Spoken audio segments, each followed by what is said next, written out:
Olá, sejam todos muito bem-vindos. Eu sou Fernanda Herter, terapeuta ocupacional, e esse é o Sensorial Pod. Um podcast feito por quem estuda e entende de integração sensorial para quem quer conhecer um pouquinho mais sobre esse universo. O Sensorial Pod é um projeto de conscientização sobre a importância das sensações para o nosso desenvolvimento e também sobre o impacto das dificuldades sensoriais para o nosso desempenho. A gente tem vários episódios, se você é novo por aqui, confere os episódios anteriores, cada um com um tema muito importante, muito relevante, envolvendo dificuldades sensoriais. E no episódio de hoje, a gente trouxe uma convidada muito especial, a Mirela Prando, que é uma fonoaudióloga e especialista em funções executivas, que é um tema super importante para a gente conversar um pouquinho hoje. Oi, Mirela. Olá, tudo bom? tudo Que bom que tu veio. Muito Difícil obrigada. de organizar horário, mas deu tudo certo. Deu tudo certo, começamos o ano já. Já começando a Organizando a agenda. gravar um Sensorial Pod. Agradeço teu convite. Imagina, Esse eu que projeto agradeço. É fantástico, acho que levar informação é o que a gente precisa. É, muita gente precisando, né? Precisa muito, a gente precisa de muita psicoeducação, de muita informação. Conscientização, informação. Mas, Mi, pessoal, só para falar uma coisa importante, a Mi é minha parceira de trabalho, né, Mi? Sim. A gente Dividimos muitos pacientes, muitos casos, e a gente está nessa trajetória há muitos anos, né? Te apresento para o pessoal. Então tá bom. Eu sou a Mirela Prando, sou fonoaudióloga de formação, né? Fiz 25 anos de formada. Eu também. Semana passada. Enfim, temos uma caminhada longa aí, mas tem uma caminhada muito extensa na neuropsicologia. Uhum. Não é só fono, mas também neuropsicóloga. Né? Sou especialista em neuropsicologia e sempre trabalhei muito com a clínica e com pesquisa, né? E a pesquisa sempre instiga a gente a conhecer mais, a tentar, né, responder muitas perguntas, né? Sempre trabalhei com desenvolvimento infantil, com a infância, com a adolescência, e fiz toda a minha trajetória, então, da especialização na neuropsicologia, o meu mestrado, o meu doutorado na área da psicologia, mais voltado para a neuropsicologia, né? Na área da mestrado com ênfase na cognição social, na PUC, doutorado também na PUC, na psicologia. Atualmente sigo como colaboradora de grupos de pesquisa, não de uma forma mais informal, porque a pesquisa nos alimenta. Não, nos demanda muito tempo, mas ao mesmo tempo nos alimenta. Nos alimenta. Então, sigo tentando conciliar, claro que não da mesma forma como na época, né, de pesquisadora, cursando mestrado e doutorado. E hoje, né? E hoje tu tem uma clínica. Tem uma clínica, né? Enfim, formando uma equipe, que, né, já tem uma equipe comigo, mas sempre em construção, né? Tentando encontrar, né, um modelo que possa oferecer aquilo que eu acredito, né? Sim. Que é uma fonoaudiologia com base em ciência, em evidência. Eu acho que a tua caminhada na clínica é muito parecida com a minha na infância. Sim. Porque foi muito a partir de um desejo de colocar em prática um modelo de intervenção que a gente considera ideal. E que a gente não dava conta sozinhas, né? Sozinha, exatamente. Exatamente, assim, aquilo de poder dizer como eu posso ajudar mais pessoas, como eu atendo a demanda que existe se eu sou só única. Uma, né? Então, acho que veio muito, né, ao encontro disso, assim, né? Acho que as nossas trajetórias são muito isso, assim, né, Fê? E hoje, então, a gente tem a clínica, onde a gente troca muito, né? A clínica é o teu nome, né? É meu nome, é o meu nome. Aqui em Porto Alegre, porque a gente, né, várias pessoas do Brasil e mundo nos acompanham, então é em Porto Alegre a clínica da Mirela, assim como a infância. Sim. E atendemos basicamente crianças, né? Muitas crianças com transtornos do neurodesenvolvimento, né? Sendo uma maior prevalência o TEA, né? No autismo. Mas também crianças que, enfim, a gente sabe que nem sempre a gente tem um diagnóstico, mas hoje a gente, felizmente, tem a possibilidade de trabalho de ajudar e também da estimulação precoce, né? Que a gente não precisa de diagnósticos, a gente precisa entender que se tem algo no desenvolvimento, a gente tem o que fazer. Que não está bem, a gente tem que ajudar. Exatamente. Mas, Mi, eu te convidei, porque assim, ó, as crianças que chegam até nós lá na infância e que têm dificuldades no processamento sensorial, especialmente aquelas que têm dificuldades na praxis, as crianças que têm dispraxia, acabam tendo muitas dificuldades nas funções executivas. Sim. Então, esse termo, funções executivas, eu acho que tem que ser mais explorado, tem que ser mais conhecido, sabe? Tem que trazer mais luz para ele, porque, meu Deus do céu, como dificuldades, né? Disfunção executiva, né? Dificuldades nas funções executivas acabam impactando o desenvolvimento dos nossos pequenos. Sim. Então, a primeira pergunta que eu quero fazer para ti, que eu acho que é a que todas as pessoas que estão nos ouvindo aí querem ouvir, quais são essas funções executivas? Então, já é considerado, assim, por diversos autores na literatura, né? Se a gente for olhar, a ciência nos mostra aí muitos modelos que foram estudados, né? Eu gosto muito e sigo muito o modelo da Adele Diamond. Eu adoro! Uma pesquisadora que... Gente, cada artigo, por favor, né? Sim, enfim, acredito que, né, aquela ideia do modelo dela é um modelo que explica muito, né? E então, de acordo com esse modelo e com outros autores, existem 3 funções, subfunções, né? Ou 3 habilidades principais aí que fazem parte dessas funções executivas, que é o controle inibitório, a memória de trabalho ou memória operacional, né? Que são sinônimas, e a flexibilidade cognitiva. Tá? Então, há um consenso hoje já de que essas 3 funções fazem parte deste guarda-chuva, certo? Tá. São a base, são as funções principais que integram as funções executivas. Tá, a gente consegue dar um exemplo de cada uma? Então, vamos pensar. Todas elas a gente está usando o tempo todo, né? Tá, a gente, na verdade, meio que divide didaticamente, mas elas se costuram, né? Se costuram, estão interligadas, né? Não trabalham sozinhas. Não trabalham sozinhas, de forma alguma. Então, o controle inibitório, vamos começar por ele, né? Tá. É justamente... É o freio. O freio, né? É o freio. É aquela capacidade de eu poder... inibir, né, o impulso de algo, né, em detrimento de outra coisa. Enfim, é inibir aquilo que naquele momento não pode acontecer. E isso tem a ver com ação e com cognição. Por exemplo, eu tenho um impulso de falar algo que não devo, mas aí eu freio, me reorganizo e não falo algo. Não falo, né? Uma coisa falar feia. Algo que, né? Até mesmo saber quando eu posso dizer algo ou quando não é a minha hora de falar, né? Quando eu devo segurar aquilo e não dizer, né? Mas também tem a ver com a ação. Tem a ver com a ação também, né? Então, muito ligado, assim, as pessoas às vezes confundem. Tem a ver com controle de impulsos, né? Até as estereotipias, controlar o próprio corpo, controlar movimentos. Tem a ver, também tem o controle inibitório, mais do ponto de vista comportamental, e o controle inibitório mais relacionado à nossa cognição. E pensamentos também, tá? Porque não só eu posso inibir meus pensamentos, eu posso inibir pensamentos interferentes, né? Quando eu tenho um fluxo de ideias que vem e eu não consigo brecar aquilo, não consigo parar, porque talvez eu não fiz um uso adequado do meu controle inibitório para direcionar o meu pensamento para outra coisa. Isso tem a ver com muita coisa. Por exemplo, se eu estou fazendo dieta... Esse é o exemplo clássico, tá? E aí eu tô super afim de comer a barra inteira de chocolate, mas eu só posso comer um quadradinho. Exatamente. Aí eu ponho play no controle inibitório, pego um quadradinho e saio correndo. Né, vamos pensar que uma dieta é algo que eu estabeleço algumas metas que tem a ver com o futuro também, né? Sim, porque não são imediatas. Eu não faço dieta um dia. Eu tenho que mudar, né? Toda mudança de hábito exige muito do nosso controle inibitório. Porque o que o controle inibitório faz? Nos tira do processo automático. Os nossos processos automáticos, eles são muito fortes, são mais primitivos, né?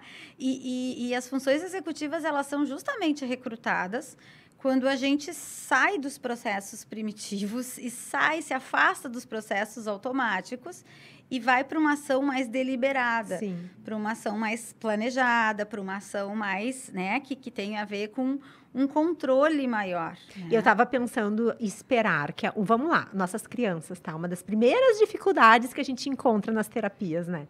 Saber esperar. E ensinar tolerância e ensinar tolerante. né? A tolerância é uma habilidade que a gente discute muito entre nós em equipe, assim, o quanto ela precisa ser ensinada desde muito cedo, né? E a tolerância tem a ver com também esperar, tolerar e esperar. O que é isso? É controle inibitório. Mas, as pessoas não nascem com controle inibitório. Não. Elas funções, aprendem. Na verdade, assim, as nossas funções executivas, né, mediadas por córtex frontal, pré-frontal, enfim, pensando assim que tem um curso de desenvolvimento, né, existe aí toda uma questão de maturação neuronal, tem todo um aprimoramento da conectividade aí cerebral, e essas funções vão sendo aprimoradas ao longo da vida, né? Devem ser. Devem, né? E a gente sabe, assim, tem estudos que mostram que até os 20, os 30 anos ainda tem pessoas que estão... A gente estava falando que tem alguns que com 50 ainda não tem. E aí já começa o declínio. Depois dos 50 tudo desce, tudo a gente declina. Perde. E aí a pessoa nem subiu, já desceu. Pois então, né? Então, acontece também, acontece né? Também. Como é que é? É raro, mas... Não é tão raro. Não é tão raro. Mas acontece. Né? Então, assim, são funções que dependem do nosso processo de maturação, né? E de desenvolvimento. São funções muito relacionadas ao desenvolvimento, né? Então, quando a gente vê uma criança maiorzinha, que a gente diz, nossa, tá difícil essa coisa do freio. É uma criança que está muito ainda primitiva nessa coisa de não poder esperar, de não poder tolerar. A gente tem que se questionar aí sobre uma questão neuromaturacional, sobre realmente, né, nos transtornos o neurodesenvolvimento está muito presente. Mas o contexto, isso é contexto dependente. Porque o contexto que a criança está inserida também né? Porque não é só. Porque tem uma predisposição ali neurobiológica, tem questões que a gente sabe de transtornos que meio que definem algumas coisas. Sim. Mas é contexto dependente também, né? Porque tem o ambiente te favorece o desenvolvimento disso ou não. Muito, tá? Muito. E aí é que entra, né? Porque assim como todas as nossas... Todo o nosso desenvolvimento, né? A gente vem aí com o nosso aparato neurobiológico, mas a gente tem todos os fatores epigenéticos, né? Que aí envolve também aquilo que vem com a gente e os fatores somados ao ambiente, né? E aquilo que é possível de expressar e dependendo vai ser algo mais deflagrado antes do que... né? Se eu tenho um ambiente que favoreça mais que algumas coisas apareçam, vai aparecer, tem algumas coisas que aparecem mais cedo, alguns transtornos, algumas dificuldades, né? Mas vamos dizer assim, o ambiente, ele faz muita diferença. Muita diferença. A gente sabe isso por conta da intervenção, inclusive, né? Mais do que tudo. Com certeza.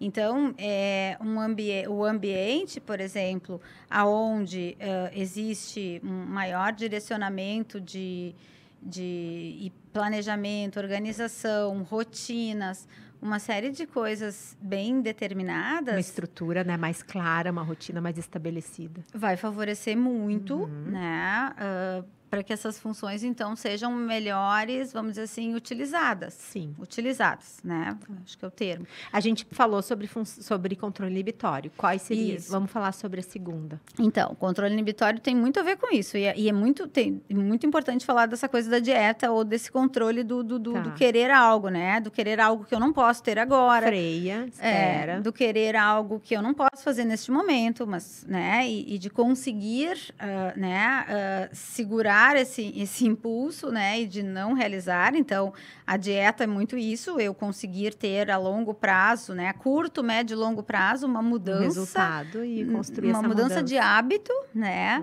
e entendendo que por que é importante eu não ceder ao meu desejo e eu não, né, e por que é importante eu ter esse controle e eu conseguir controlar, porque isso lá no futuro vai me dar um resultado, exatamente, né? Então, essa questão do controle inibitório de todas as funções executivas, quando a gente fala assim, ó, são funções direcionadas a metas, né? A metas futuras. Então, se eu tenho uma meta a cumprir, vamos pensar, vamos já falar das 3 aqui, depois eu volto para cada uma, Sim. tá?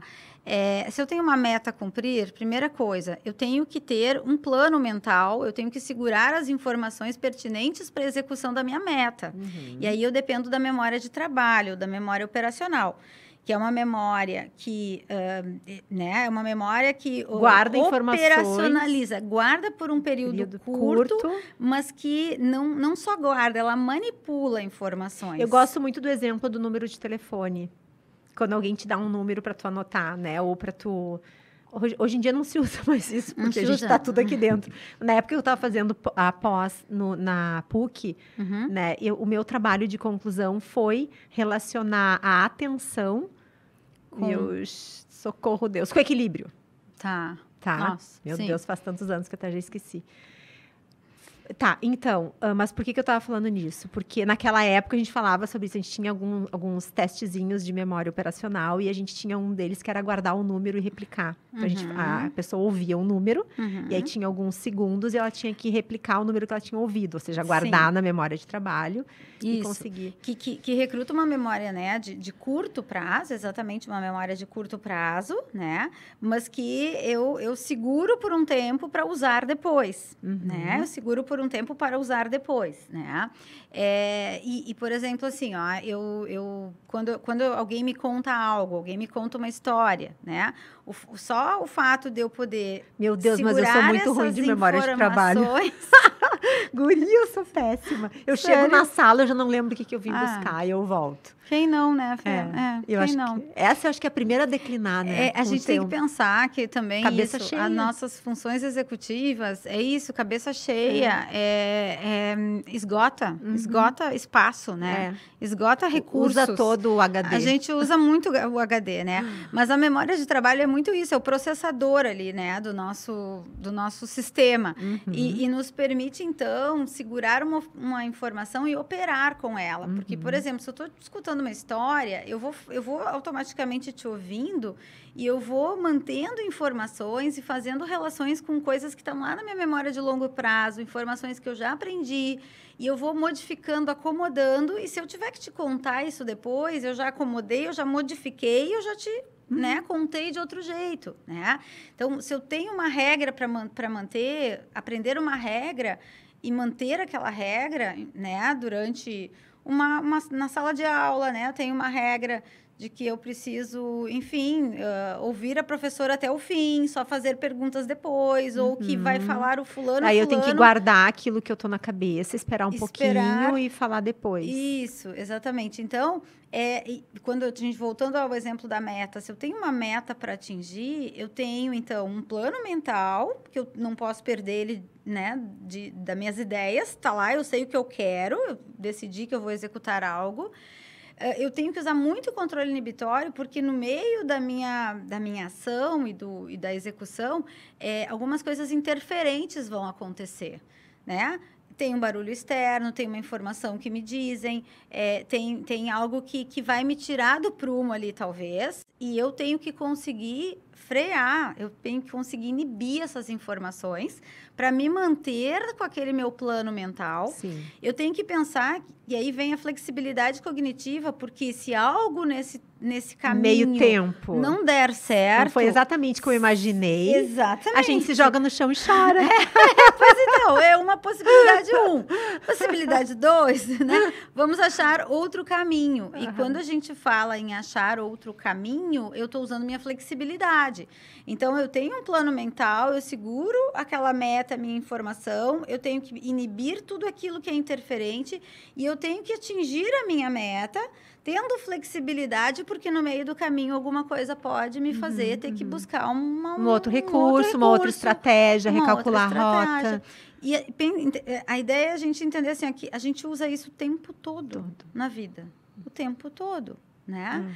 Então, a minha memória de trabalho é isso, né? Tu me diz, vai lá dentro e busca para mim tal e tal coisa. Às vezes, no meio do caminho, eu já perdi aquela informação. Por quê? Porque eu não consegui inibir alguma coisa concorrente naquele Guria, ambiente. aí posso te falar que relação que há com disfunção sensorial. Porque as Muita, crianças, por exemplo, têm dificuldades na muita. modulação sensorial, tá? Que tem uma reatividade sensorial maior. Elas são invadidas por uma diversidade de estímulos sensoriais, não conseguem filtrar. Exato. E aquilo lá sobrecarrega elas a tal ponto que, bom, tu falou para elas, tu deu uma informação, tu fez um pedido, elas nem acessam memória de trabalho, porque elas estão antes disso. Antes, porque aí vem, né, o nosso controle atencional que é responsável para que tudo isso aconteça. A nossa atenção sustentada, ela é muito importante para que essas coisas aconteçam. E para eu recrutar essas funções, né, e para eu inibir outras coisas, eu tenho que... Só que tu tá perdido naquelas sensações que te abduziram. Se as sensações me abduziram, como é que eu vou inibir? Muitas vezes eu não dou conta de inibir. Como é que eu vou buscar um plano B? Porque exatamente uma das dificuldades das crianças com defensividade sensorial, que é o nome desse diagnóstico, é que elas têm muita dificuldade no tronco encefálico mesmo, de inibir tudo aquilo que entra de informações. Tá? Então, elas são inundadas por uma série de informações sensoriais. Claro que não são todos os sistemas que podem ser reativos, né? Alguns mais, outros menos. Mas barulho é muito comum. O movimento, sensações táteis, visuais. Exatamente. Então, a figura fundo visual, a figura fundo auditivo, o que é isso? Nada mais é que atenção seletiva, né? É colocar de fundo aquilo. E quem me ajuda a fazer isso? Meu controle inibitório? Porque eu tenho que inibir isso. Sim, mas aí se o meu sistema sensorial já é frágil... Se o meu sistema sensorial é frágil... Como é que eu vou? Porque, entende, tudo isso está muito ligado, gente. Isso funciona muito. A gente estava falando antes, né, sobre o que vem antes, né? A praxis, as questões práxicas e a relação com a disfunção executiva. Gente, é tudo muito difícil de separar. Porque a gente está falando de desenvolvimento. Na verdade, a gente está falando de um mesmo processo, eu acho. Eu acho que sim. Tá? Só que acontece que por questões de estudo e questões de tu conseguir intervir de forma mais focada e assertiva, a gente foi dividindo tudo isso, né? E, enfim, organizando melhor esses construtos, esses conceitos. Mas eles não adiantam, eles funcionam muito interligados. Muito interligados. Não tem como separar, né? Então, voltando à questão, né, de que quando eu utilizo as funções executivas, sempre que eu preciso deixar de lado processos automáticos, processos mais primitivos. Quando que eu uso a praxis? Sempre que eu deixo de lado processos automáticos e preciso pensar no que eu vou fazer. E aí, pensar entra a cognição. Entra a cognição, entra a função executiva. Exato. Né? Então, é muito difícil a gente separar tudo isso, né? Mas a gente estava falando, assim, sobre o desenvolvimento. A gente sabe que, né, tem alguns picos ali até os 5 anos, depois até os 8 anos, depois na pré-adolescência. Existem, assim, alguns momentos maiores, janelas de maturação, né? E a gente sabe que o aprimoramento dessas funções, quando envolve lá o juízo crítico, a tomada de decisões, porque isso é muito importante falar. A gente fala das funções mais básicas, essas 3, né? Memória de trabalho, controle inibitório e flexibilidade cognitiva, mas também existe uma inter-relação com funções mais complexas, né? Que é o raciocínio, a resolução de problemas, né? A tomada de decisões. Essas funções mais complexas, né? Elas são dependentes dessas mais básicas, né?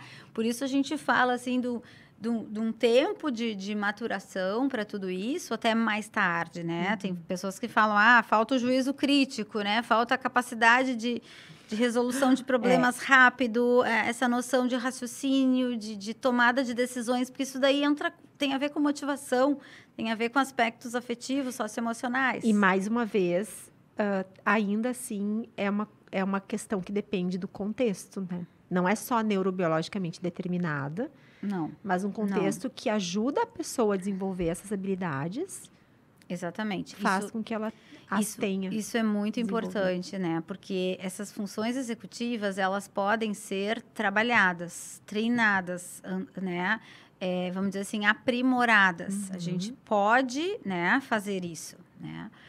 o que é importante a gente pensar que o ambiente precisa dar conta de ajudar para que isso aconteça. Por isso a intervenção é fundamental. Mas tem uma coisa que é além da intervenção, que a gente tem estudado muito e eu também tenho repensado muito, assim, que é a questão do estilo parental. Ah, nossa, envolver a família nesse processo. Exatamente. É divisor de águas. Porque assim. muitas famílias nos pedem, assim, eu preciso muito, né? Essa criança precisa muito de um treino de funções executivas. Sabemos. Mas se no cotidiano ela não... Mas ela não se treina no consultório e vai para casa, entende?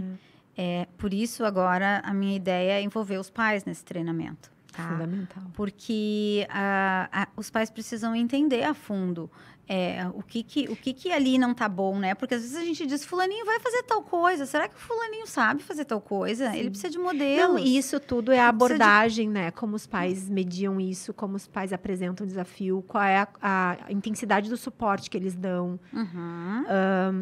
E muitas vezes os próprios pais têm essas dificuldades, né, Mi? Sim.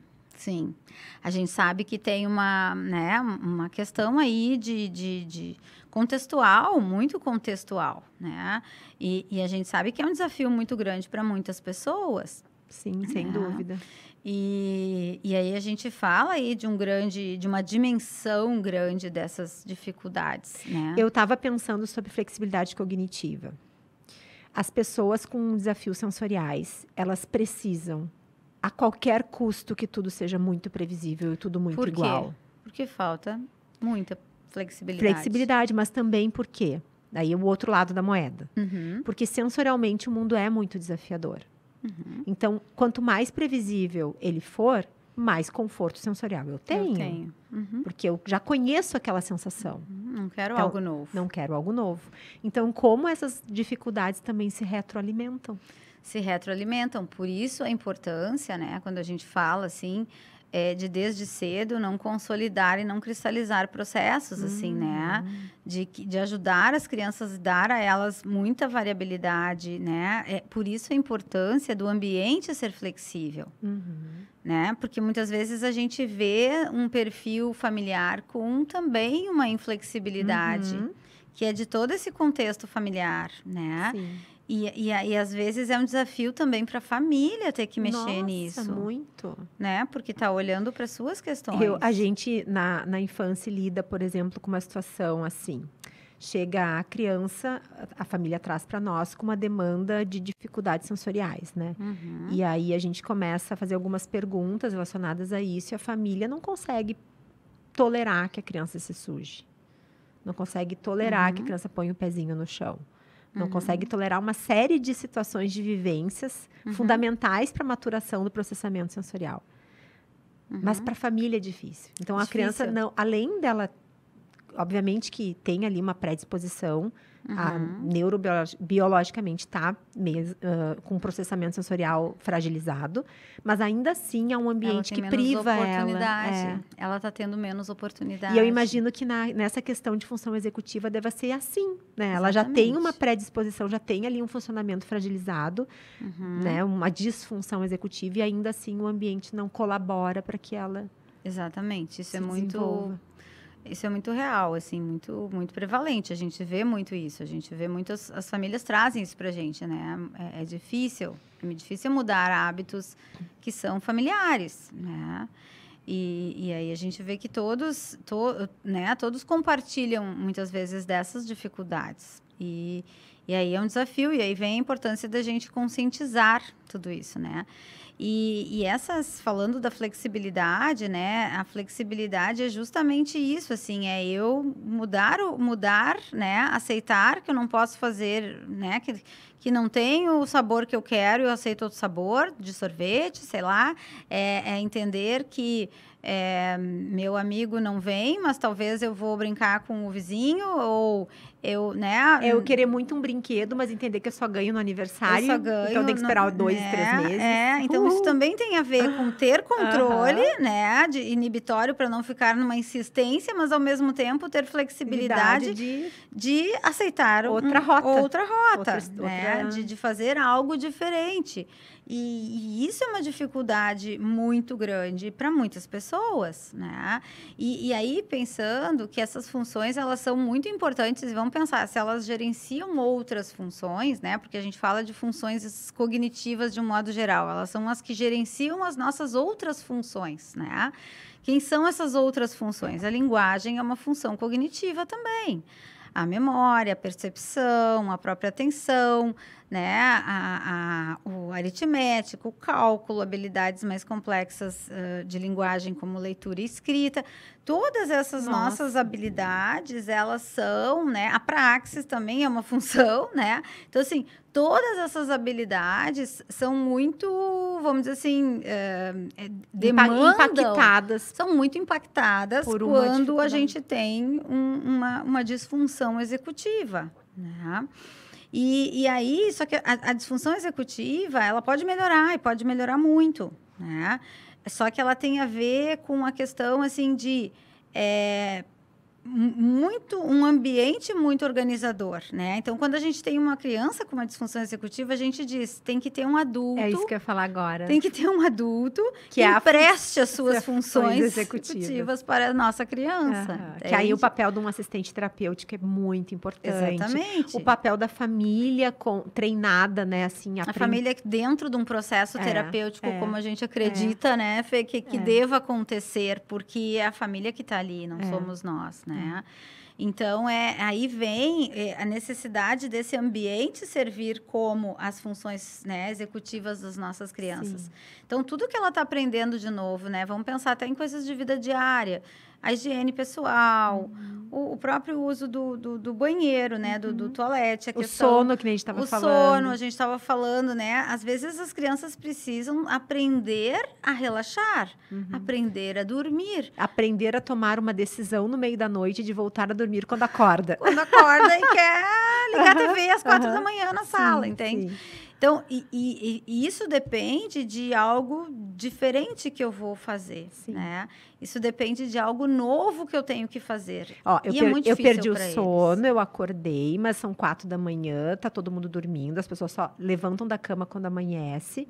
E eu preciso controle inibitório, flexibilidade cognitiva. Memória de trabalho para me ajudar a buscar também experiências prévias e recordações, ou até informações que já me deram sobre uma música legal que nessa hora me relaxe,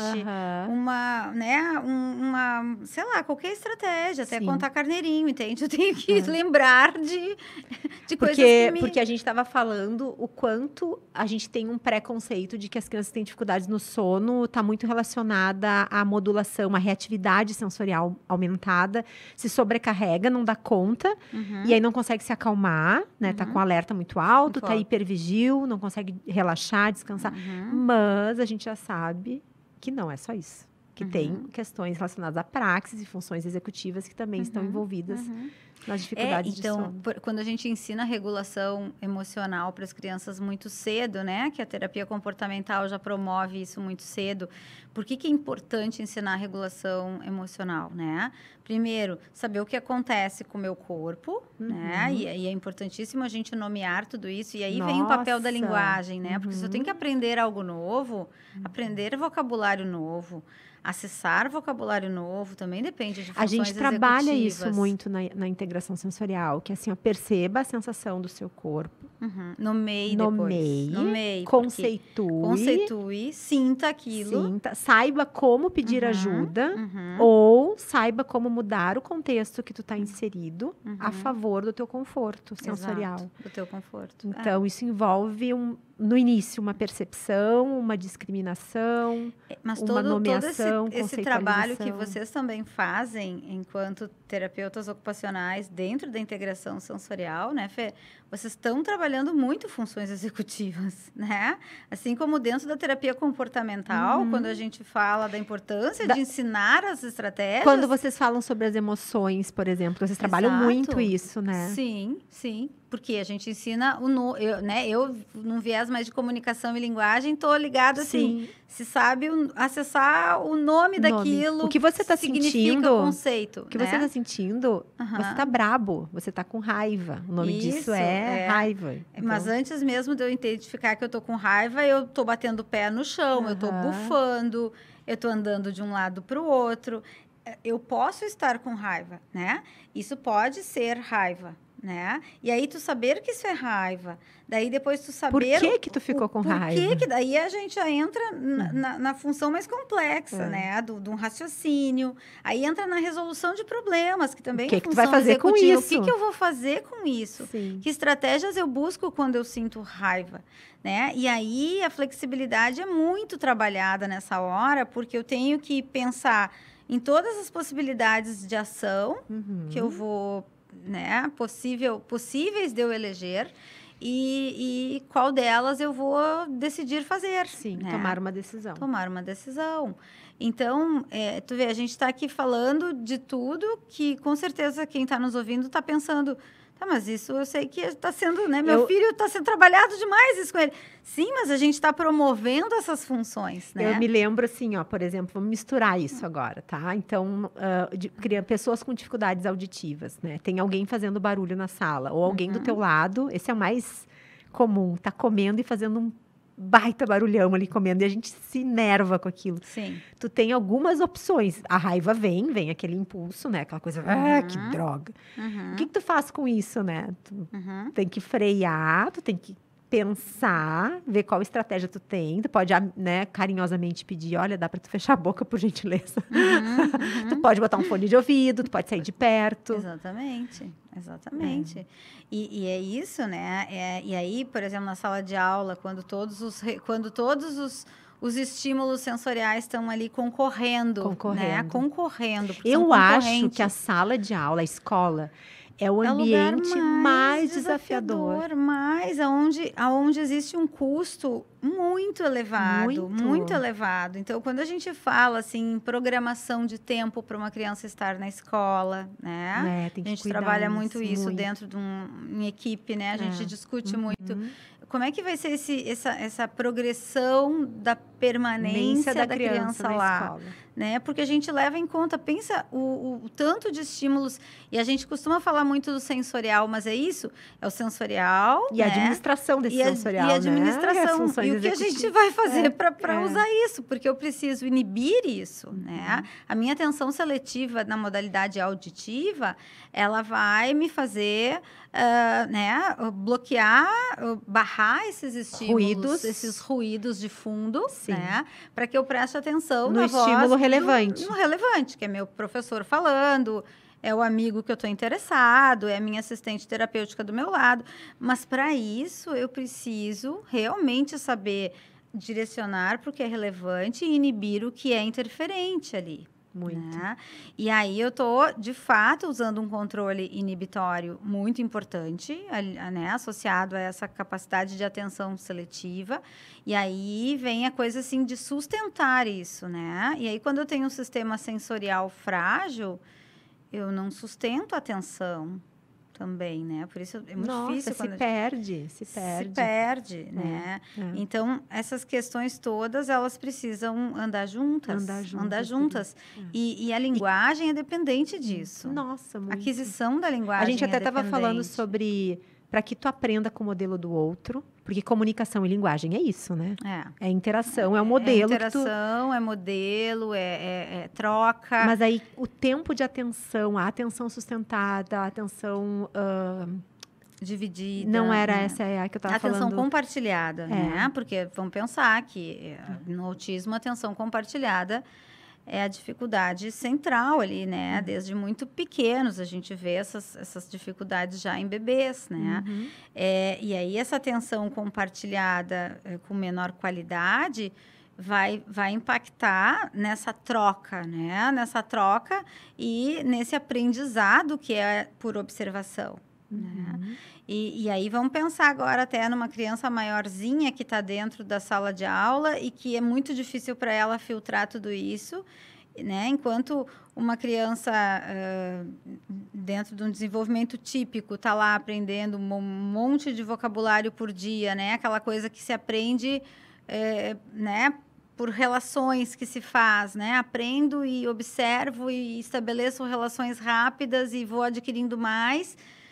para as nossas crianças autistas, isso é um desafio Nossa, muito grande. Muito demais. A gente precisa pensar em tudo isso que a gente está falando aqui, controlar todos esses ambientes para ofertar os estímulos adequados para eles. E agora que tu falou, né, sobre autismo, mas a gente sabe que as crianças autistas, assim como têm um processamento sensorial muito frágil, os indivíduos, né? A gente sabe que também tem um funcionamento executivo bem frágil. Mas essa condição não é somente do autista, né? Acho que é importante deixar isso bem claro. Não, assim como não é, né? Apesar de ser muito prevalente, dentro de muitos dos transtornos do neurodesenvolvimento, que a gente está falando de funções aí que tem a ver, né, neurodesenvolvimentais, funções que cursam com neurodesenvolvimento, são funções que são disfunções, né? As disfunções executivas estão presentes em muitos outros quadros, então no TDAH é muito prevalente, né? Crianças com outros quadros do desenvolvimento também têm disfunções executivas, e a gente também pode ter disfunções executivas sem necessariamente ter a confirmação de uma hipótese diagnóstica. Isso é real. Sim. Por ter uma predisposição e por não ter tido, às vezes, um meio que favorecesse o desenvolvimento dessas funções. Sim, que nem a processamento assim sensorial. Como o processamento sensorial, Muitas a gente vezes, sabe que tem, né? Tem uma pessoas... fragilidade, mas não quer dizer que tenha... eu não fechei um diagnóstico de autismo, mas eu tenho um transtorno sensorial que me prejudica, que me impacta na minha vida. Assim como eu posso não ter um diagnóstico clínico e também ter disfunções executivas. Agora, sabe, Mi, que eu acho que isso é super importante as pessoas terem essa consciência, saberem sobre isso, porque quando a gente passa por um aperto na vida e daqui a pouco a gente passou pela infância, adolescência, está na vida adulta e aí teve uns atrapalhamento aí no meio da trajetória, né? E busca por uma medicação, por tratamento e não tem consciência de que né? Pode vir a ser, né? Uma dificuldade sensorial ou uma dificuldade de funcionamento executivo ou uma dificuldade de funcionamento. E aí acaba entendendo como algo da saúde mental propriamente dito, sabe? Mas antes disso, tem uma questão de funcionamento de base, de funcionamento cognitivo. Que impactou, guria, a gente tem que falar isso. Não quer dizer, emendando uma coisa na outra, né? Não quer dizer que uma pessoa com funcionamento executivo ruim tenha uma dificuldade intelectual, né? Acho que também tem que deixar isso super claro. Importante, né? Só falando, já estava pensando que a gente precisa falar disso também, assim, né? As questões, as disfunções executivas não têm a ver com os processos intelectuais, né? A gente está falando o QI, propriamente dito, né? Que as pessoas entendem, né? né? Que a gente sabe que é maior que isso. É muito maior. Mas as pessoas acabam... Que depende de uma série de um conjunto muito grande de habilidades mais aprimoradas, mas as funções executivas, elas, por exemplo... elas causam uma disfunção executiva causam tanto impacto negativo na vida de algumas pessoas, que são pessoas mais impulsivas, que não param no emprego, que tem pouca flexibilidade porque tem dificuldades de relação com as pessoas. Eu ia falar relacionamentos, ambiente de trabalho, né? Tu tens que adequar muito as tuas habilidades frente à leitura contextual, né? Não pode pensar e falar, cara. Tu não pode pensar e falar. Nem tudo que tu pensa tu pode falar. Não pode. Então, hoje se fala, assim, o quanto... eu, de verdade, assim, estudando funções executivas, considero mais importante que inteligência, tá? Sim, porque é tu administrar... Porque as funções executivas te permitem funcionalidade. Né? Agora tá na moda, né? Soft skills, que fala, né? Que são essas habilidades mais... mais soft, mais leve. Então, de gerenciamento das emoções, do posicionamento, né? Que não adianta tu ser mega, ultra, super inteligente e sair tratando todo mundo que é cavalo, né? Exatamente, né? Sair dizendo o que tu pensa ou não tendo flexibilidade para saber estar numa conversa, né? Porque vamos pensar, a gente estava falando da linguagem da comunicação, no aprimoramento das funções cognitivas de um modo geral, quando eu estou falando de comunicação pragmática, né, que também são as Fala dificuldades... Fala pro pessoal o que é Comunicação pragmática. A linguagem pragmática é um componente da linguagem, né? Onde a gente fala do uso da linguagem, né? Do uso funcional.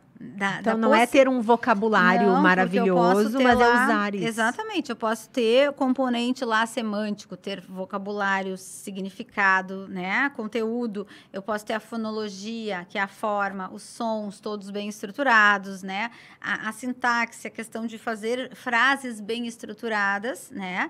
Mas existe a pragmática, que é vamos dizer assim, para mim, é o mais importante de olhar nas nossas crianças, né, como é que se desenvolve essa possibilidade pragmática. Isso se dá ensinando para as crianças já muito pequenas comunicação funcional, né? A criança precisa saber negar, argumentar, dizer o que quer, o que não quer, ela precisa fazer escolhas, ela precisa comentar, ela precisa informar. E aí São muitas funções. E a gente vê nas nossas crianças que tu faz uma pergunta, a resposta é uma palavra. Né? Elas não constroem um diálogo, né? Sim, e essa construção dialógica, né, que é uma habilidade pragmática, né? Depois a gente vai falando do aperfeiçoamento disso, vem as habilidades discursivas, as habilidades conversacionais, né? Essas trocas, então, assim, para eu estar aqui, a gente aqui está usando muitas funções executivas, né? E muita memória de trabalho, porque a gente está falando sobre um tema e precisa se manter neste tema. Né? Eu, de alguma forma, ouço algo que tu diz e vou lá buscar relações que eu já estabeleci, de coisas que eu já tenho adquiridas, né? Eu tenho que ter um controle inibitório para saber a hora de entrar, né? Trocar o turno com o meu interlocutor. Eu preciso ter flexibilidade, porque eu tenho que ter essa capacidade de mudar, às vezes, um pouco o rumo da conversa e dessa troca, né? Em prol dessa relação que a gente está estabelecendo aqui. Então, numa troca, numa conversa, a gente utiliza muito essas funções, né? Muito essas funções. E aí vem a questão de um outro aspecto muito importante da gente falar, é que hoje a gente sabe o quanto as funções executivas são... tem alguns estudos bem atuais, até num último evento, né, de pesquisadores do ano passado, que trazem alguns apontamentos assim, do quanto elas são preditoras e são muito essenciais para a cognição social. Né? Quando a gente fala em cognição social, a gente está falando da tomada de perspectiva e do entendimento da perspectiva do outro, né? Entra aí na cognição social a teoria da mente, a capacidade de eu me colocar no teu lugar e pensar de acordo, talvez, né? Fazer a leitura de como, talvez, do que tu estejas pensando para eu adequar o meu comportamento em prol dessa percepção. Olha como é complexo isso. Nossa, muito. E as nossas crianças falham muito nisso. Essa é a falha central do autismo, tá? Mas não quer dizer que todas as pessoas que tenham uma falha em cognição social são autistas, tá? Por quê? Porque no TDAH isso também está muito presente. Nas pessoas, as pessoas, como a gente tem hoje, né, esse entendimento de que as funções executivas são a base para o desenvolvimento depois de aprimoramento de habilidades mais complexas, como a cognição social, vamos pensar que eu posso não ter uma dificuldade comunicativa, pragmática, eu posso ter só uma disfunção executiva tão importante que impactou na minha condição de executar a cognição social mais complexa, como a teoria da mente, por exemplo. Porque para eu me colocar no teu lugar, eu preciso de muito controle inibitório e muita flexibilidade. Né? Eu preciso ler o contexto que nós estamos, eu preciso me colocar na tua perspectiva, eu preciso saber a hora do que eu vou dizer, o que eu não vou dizer, e eu estou ajustando o meu comportamento frente à leitura do teu. Agora, eu vejo toda essa complexidade, guria, eu não consigo deixar de pensar nos pacientes da infância, que tem um prejuízo muito grande na integração, processamento e integração sensorial, e que ali estão, sabe? Então, olha a discrepância, né, Mi? E a importância de a gente trabalhar cedo, tá? Porque aí vem os programas preventivos, e essa é uma meta, assim, que a gente tem agora, da gente poder já começar muito cedo. Eu ia te perguntar isso, assim, olha, a gente está chegando ao final, tá? Então, a gente vai falar para o pessoal Quais são os sinais que indicam que a criança tenha uma dificuldade nas funções executivas? Como que faz para diagnosticar? Existe um profissional específico que faz essa intervenção? São 3 perguntas. Tá. Então, acho que sim, os sinais a gente vê muito precocemente, né? Então, assim, o controle inibitório também lido como uma falta de freio ou de controle, né? De impulso, ou seja, a impulsividade, ela é um sinal, bem, né? A impulsividade, ela é muito lida por ansiedade, por muitas pessoas. Aí ele é muito ansioso, ele não para. A ansiedade não está externalizante, assim, né? Isso que a gente vê, muitas vezes, ela vamos dizer assim, aquilo que a gente vê do comportamento, que é externalizante, é uma dificuldade de parar, né? Então, muitas vezes o que a gente chama de ansiedade não é ansiedade, é impulsividade. A impulsividade é conseguir esperar, né? Esperar a vez de falar. Então, a gente vê crianças... até de administrar seu corpinho. Exatamente. Poder parar, poder sentar, poder ouvir, poder executar aquilo que... Quando faz tudo, faz muito rápido. Exatamente. Quer dizer, quando faz alguma coisa, faz muito rápido. Aquela pessoa, a criança, enfim, que atropela, que não espera. Que derruba. Que não consegue, porque até isso, né? A troca de turno, esperar a vez, minha vez de jogar, a tua vez de jogar. Alguma semelhança com dispraxia é mera coincidência. Não, brincadeira, não é nenhuma coincidência. Sim. Porque os sinais que a Mirella está falando são sinais de dispraxia. Exato. Eu até acho, né? A gente discute muito isso, né, Fê, nas nossas trocas diárias e frequentes, semanais. Eu acho que a gente está falando da mesma coisa. A gente está falando da mesma coisa. Só que... Cada uma Talvez eu estudei mais isso na neuropsicologia, né? Vocês na integração sensorial estudaram isso, mas como tu perguntaste, assim, a gente observa, né, uma criança, por exemplo, que tem uma dificuldade importante de recontar algo, né? Nossa, gente, recontar uma história. Recontar uma história que eu vi. Como é que foi teu dia hoje no colégio? Uma palavra sai. Bom. Mas o que tu fez? Brinquei. Quer dizer, não consegue, né? Tem até uma tarefa clássica, assim, na neuropsicologia, quando a gente faz uma avaliação, que a criança tem que recontar uma história ouvida. E primeiro eu conto um pedacinho de cada vez, para ela me contar. Tem crianças que dizem, espera, eu preciso decorar. Queridos. Porque... decorar, eu justamente, né, guardei e disse todas as palavras que eu ouvi, mas para eu recontar, eu transformo. Sim. Eu preciso muita memória de trabalho, entende? Eu seguro uma informação, ouvida, eu manipulo e eu conto do meu jeito, né? Então, pensa só, a gente vê isso nas crianças cedo, né? Uma criança que tem muita dificuldade de guardar alguma informação ou que demora muito mais para aprender as palavras ou, né, guardar novas informações, fazer múltiplas tarefas, né? Crianças que têm dificuldade de fazer múltiplas tarefas porque... né, são crianças que já têm sinais, né? Crianças inflexíveis, mais rígidas. Mais rígidas, né? E com dificuldades nos relacionamentos, né? Também, porque muitas vezes eu quero do meu jeito, né? Eu quero que a regra não seja essa, eu quero aquela. Então, esses sinais a gente observa muito cedo, né? E eu acho que a gente, diante desses sinais, independente do que for, tem que buscar ajuda. Sim. Né? Tá, mas e aí? Quem que avalia? Existe uma avaliação? Como é feita? Tu vê, pensando vocês lá na infância, já muito cedo avaliando todas essas funções, de certa forma, indiretamente estão avaliando isso. A gente está recebendo bebês de 4 mesinhos. Sim. Coisa mais linda. Sim, imagina. Vamos pensar assim, ó, que clinicamente, quem estuda desenvolvimento e conhece, já está identificando essas coisas e já é muito importante que isso seja precocemente trabalhado, né?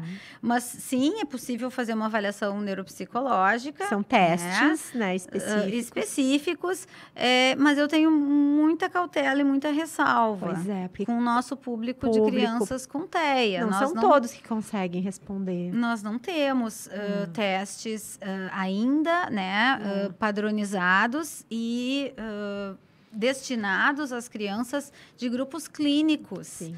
Né? É que nem a gente com o Easy, que é um teste maravilhoso de processamento sensorial, mas Só um Sim, pouquinho. Sim. Existe um público específico para responder esse teste. Porque muitas crianças que não têm uma comunicação receptiva bacana, não conseguem ter uma atenção mais sustentada, como que vai fazer? Sim.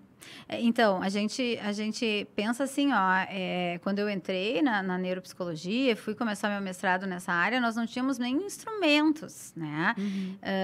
E aí se iniciou uma busca por normatização e adaptação de testes, né?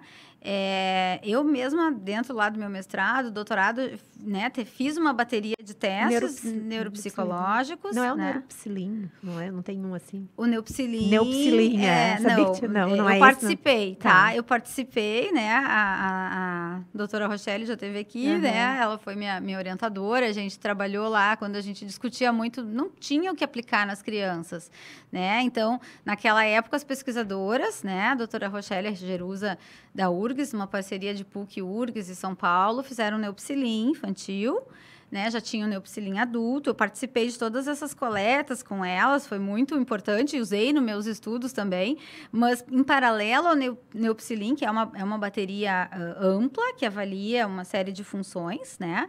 Só que nós temos normas a partir dos 6 anos, dos 6 aos 12 anos, sim, tá? Sim. E a gente não vai esperar os 6 anos. Para uma população típica, né? Então, o Neupsilin foi feito com uma amostra enorme, com uma população típica, né? Onde foram excluídas as crianças que podiam ter qualquer adversidade, né? Então, nós não temos ainda, né? Com certeza agora já tem estudos acontecendo, mas a gente não tem de uma forma robusta resultados. Então, na verdade, assim como nós, da integração sensorial, vocês apontam sinais de risco, começa uma intervenção, quando dá, se aplica uma testagem. Não, mas tem assim, então, a gente falou do Neupsilin, mas então, assim, a gente criou alguns testes e normatizou, muitos de 6 a 12, tá? É possível usar de forma adaptada e tem algumas tarefas já de grandes pesquisadores brasileiros, neuropsicólogos, já normatizadas para pré-escolares, tá? Legal. Ou seja, crianças antes dos 6 anos, né? A gente aplica muitas dessas tarefas, né? Então, lá tem teste de trilhas, tem testes de memória operacional. E aí tu faz uma análise quantitativa, baseado na norma, mas também uma análise qualitativa. Mas a gente tem que ter muita cautela, entende? Na hora de avaliar, porque é muito delicado, assim, né? Super, e pensa que é responder a algo. Então, o próprio desafio de colocar uma criança numa testagem é recrutar dela muitas funções executivas, né? Então, as nossas crianças com autismo, para elas é muito desafiador fazer, né? Tá, mas aí identificando que há, né, uma dificuldade nesses processos de funcionamento executivo, existe uma intervenção específica para isso? Existem alguns programas, tá? Existem alguns programas no Brasil, o próprio grupo, né, lá da PUC que eu participei, trabalhei muitos anos, as meninas, colegas criaram programas que são destinados à escola, tem alguns programas em São Paulo, de outras pesquisadoras, mas são todos programas que já foram realizados na escola, dentro da escola, assim, com grupos, né? De novo, falta ainda estudos para as nossas crianças pequeninas com TEA, né? Porque é muito difícil, né, pesquisar com eles, porque é uma diversidade dentro da diversidade. Né? Então, a gente tem um viés muito grande na pesquisa, e quando a gente fala, mas não tem evidência ainda, não tem, porque é muito difícil fazer. Muito difícil, é muito menina. difícil. Por isso que eu digo porque assim, que tem que ter um raciocínio único. clínico, tem que pensar em tudo isso. E aí promover terapias mais personalizadas e direcionadas, né? Mas eu acredito muito na importância dos pais serem trabalhados juntos. Bom, já que tu falou isso, a gente está chegando ao fim. E a gente sempre termina o episódio dando uma mensagem para quem está nos assistindo. Né? E eu acho que tu tá chegando a um ponto importante que eu acho que tem que deixar essa mensagem. Acho que eu vou te induzir a deixar a deixar a mensagem. Deixar uma mensagem, se quiser olhar para a câmera, pode olhar. Muito do nosso público são pais, tá? São pais, são familiares. Nós temos também pessoas que trabalham na área da educação e na área da saúde. Sim. Né? Então, acho que precisam ouvir uma mensagem importante sobre isso. Tá bem, vamos pensar no quê? Vamos usar as funções. Vamos Executivas. usar as nossas funções executivas para buscar palavras. Então, acredito que o contexto, né, das nossas crianças, seja o contexto escolar, seja o contexto familiar, o ambiente que ela está inserida, é muito importante para propiciar estímulos favoráveis para o desenvolvimento. Né? E a gente tem que poder pensar em como modificar esse ambiente para oportunizar né, dar muitas oportunidades para que esse ambiente seja cada vez mais rico para que essas crianças elas desenvolvam, né? Então, acho que se tem uma mensagem, assim, pensando, né, em funções neurocognitivas, neuropsicológicas, né, e funções executivas para as famílias, assim como o próprio desenvolvimento da linguagem, que é muito dependente dessas funções também, uma participação muito ativa, um processo de conexão muito ativo, um olhar olhar muito para a possibilidade de modificar o seu ambiente domiciliar, de casa, de vida, né? Pensando que essa estrutura, que a rotina, que as ajudas, né? Que correr na frente, dar possibilidades de flexibilizar contextos para aquelas crianças que têm menos flexibilidade. Sabe, é muito importante. Uma frase que tu falou que eu acho que tem que ficar marcada. Para as crianças que têm dificuldades na função executiva, o adulto empresta a função executiva dele para a criança. Isso é muito forte, gente. É muito. E as pessoas têm que se dar conta. É muito necessário. Porque eu vejo, Mi, assim, não é geral, tá? Eu tô falando assim que eu vejo às vezes, tá? Porque, graças a Deus, é minoria que chega para nós isso. Mas eu vejo, às vezes, os pais com pouca paciência e tolerância. Exato. E aí que vem isso que a gente está falando agora. Entende? Né? Eu sei que... a gente não está discutindo o quanto desafiador Não, e não o nos quanto cabe cansativo, julgar. não. Mas eu acho que no momento que se olha para essa condição como sendo... Ele não faz, ele deixa de fazer, ou ele faz assim. Não porque ele quer, mas porque ele é refém de uma dificuldade. Ele não consegue, né? De novo, vamos só recapitular uma coisa que eu acho que é super importante. Sempre que eu aprendo algo novo, eu preciso muito dessas funções, né? Então, aprender a andar de bicicleta, aprender a dirigir, né? A gente está lá tendo que pensar em muitas ações que a gente vai fazer ao mesmo tempo. É que nem assobiar a espacana. Nossa. Né? Aquela coisa de a dupla e tarefa. depois que aprendeu, pega o carro do marido, se rala. Porque aí tem que aprender tudo de novo.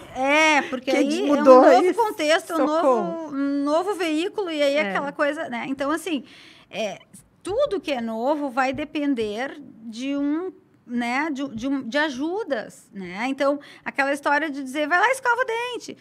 Será que não preciso, né? Aquela coisa que a gente coloca, né? As imagens que a gente coloca, né? Do passo a passo. O que eu preciso fazer para escovar os meus dentes? Hoje Relatar o que eu estou fazendo durante a execução de escovar os dentes. Estar ali do lado, gerenciar e ajudar a criança, ela fez. Hoje aconteceu uma situação na minha casa.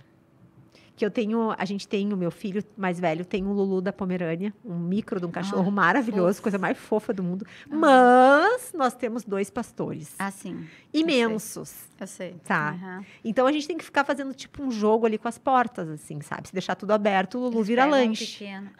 Então, tem que separar. Aí tem o Pedro, né? Sim. Pedro, né, meu filho que tem autismo e que tem disfunção executiva. Sim. E aí o Gabriel combinou com ele, meu filho mais velho, de que a gente tem que manter as portas fechadas. E aí o Pedro saiu da cozinha e deixou a porta aberta. Ele disse assim, Pedro, lembra da combinação das portas fechadas? Aí ele fechou a porta da cozinha. Tá, só que aí ele não fechou do corredor.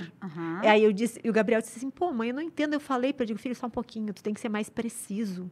E tu tem que dar a ordem ou o comando de uma forma mais organizada.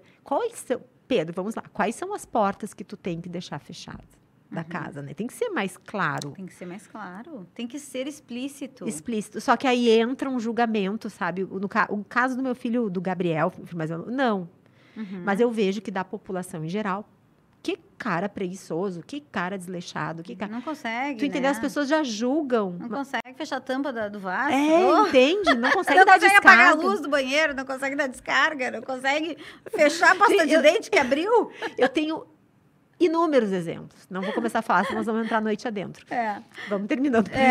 Mas é isso, sabe? É poder pensar assim, ó, que para aquilo ser automático, vai precisar ser praticado. Muito. E com suporte por muito tempo. Exatamente. Esse suporte vai sendo, esvainecido devagarinho, né? Mas até que isso se estabeleça como uma função aprendida, isso precisa ser muito guiado, né? Muito guiado. Muito, E aí eu acho que fica essa a mensagem, né? Da importância, sim, da família, das pessoas que estão ao redor daquela criança, propiciarem um meio para que elas possam desenvolver essas funções de forma tranquila, sim, e né? também natural, no ambiente naturalista ali, no ambiente exatamente, delas. porque não adianta elas trabalharem isso somente num consultório ou dentro de uma questão terapêutica, porque isso precisa ser generalizado, isso precisa acontecer no ambiente natural.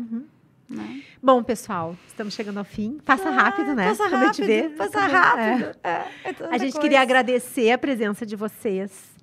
Né? Mais um episódio de conscientização, de aprendizagem. A gente espera que vocês nos ajudem levando esse episódio para o máximo de pessoas que se beneficiam com esse conhecimento. Muito obrigada e até a próxima.